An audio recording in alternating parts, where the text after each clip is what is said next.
ತಾಲೂಕಿನ ಮಲ್ಲಾಪುರ ಬಳಿ ಮರಳು ಲಾರಿ ಪಲ್ಟಿ, ತಪ್ಪಿದ ಭಾರೀ ಅನಾಹುತ. ರೋಣ ತಾಲೂಕಿನ ಮಲ್ಲಾಪುರ ಗ್ರಾಮದ ಬಳಿ ಮರಳು ತುಂಬಿಕೊಂಡು ವೇಗವಾಗಿ ಹೋಗ್ತಾ ಇದ್ದ ಲಾರಿಯೊಂದು ಚಾಲಕನ ನಿಯಂತ್ರಣ ತಪ್ಪಿ ಏಕಾಏಕಿ ರಸ್ತೆಯ ಪಕ್ಕಕ್ಕೆ ಪಲ್ಟಿಯಾದ ಘಟನೆ ಜರುಗಿದೆ. ರೋಣ ಮಾರ್ಗವಾಗಿ ಹುಬ್ಬಳ್ಳಿ ಕಡೆಗೆ ಮರಳು ಸಾಗಿಸ್ತಾ ಇದ್ದ ಲಾರಿ KA 6078 ಮಲ್ಲಾಪುರ ಗ್ರಾಮದ ಸಮೀಪ ಬರ್ತಾ ಇದ್ದಂತೆಯೇ ಈ ಅವಘಡ ಸಂಭವಿಸಿದೆ. ಲಾರಿ ಸಂಪೂರ್ಣವಾಗಿ ಪಲ್ಟಿಯಾಗಿದ್ರೂ ಅದೃಷ್ಟವಶಾತ್ ಯಾವುದೇ ಪ್ರಾಣಾಪಾಯ ಸಂಭವಿಸಿಲ್ಲ.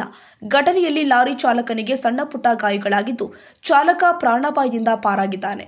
ಲಾರಿ ಪಲ್ಟಿಯಾದ ರಭಸಕ್ಕೆ ಮರಳು ರಸ್ತೆಯ ಪಕ್ಕದಲ್ಲಿ ಚೆಲ್ಲಾಪಿಲ್ಲಿಯಾಗಿ ಬಿದ್ದಿದೆ. ಸುದ್ದಿ ತಿಳಿತಾ ಇದ್ದಂತೆಯೇ ಸ್ಥಳೀಯರು ಸ್ಥಳಕ್ಕೆ ಧಾವಿಸಿ ಚಾಲಕನ ನೆರವಿಗೆ ಬಂದಿದ್ದಾರೆ.